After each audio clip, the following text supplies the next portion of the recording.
about it. So a lot of times our communication is not just the voice. In fact, the voice is only 20% or less. So we are always taking in cues of what's going on, not only our own cues, but also the cues coming from the other person.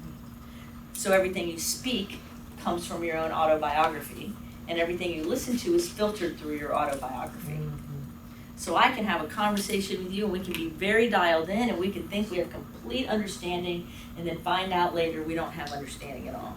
Because the words go together, the words are the same, yet you have a different meaning than I do, and I have a different meaning than you do, and somewhere along the line we never checked out what each other means by that word. One common word in this culture is denial.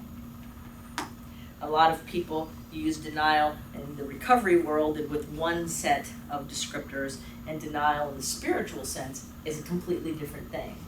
So if I don't know what language or mental syntax, I call it, you're using, and the strategy you use for how you approach whatever we're doing, then what happens is we don't have any idea. We can miss each other and think we're on the same page because the word's the same, and we never checked out the definition or the syntax or the strategy of the listener.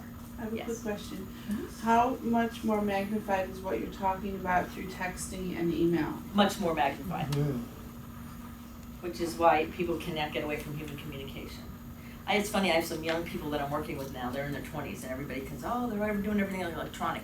Both of them, I asked them if they wanted a hardcover or a soft cover or an ebook of my books.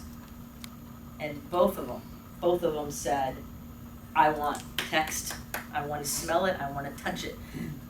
They don't want the ebook, they don't want the electronic things, they're craving and starving for human connection.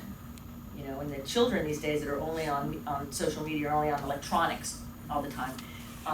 The way the electronics blink, it affects their optic nerve. It also lowers their IQ points by about 10 points if they're on electronics a lot.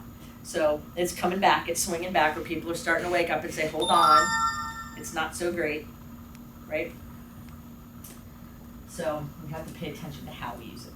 That's why I don't text very much. I just pick up the phone if somebody's texting me a lot. People send me text messages like this long, like. I have the record, I think.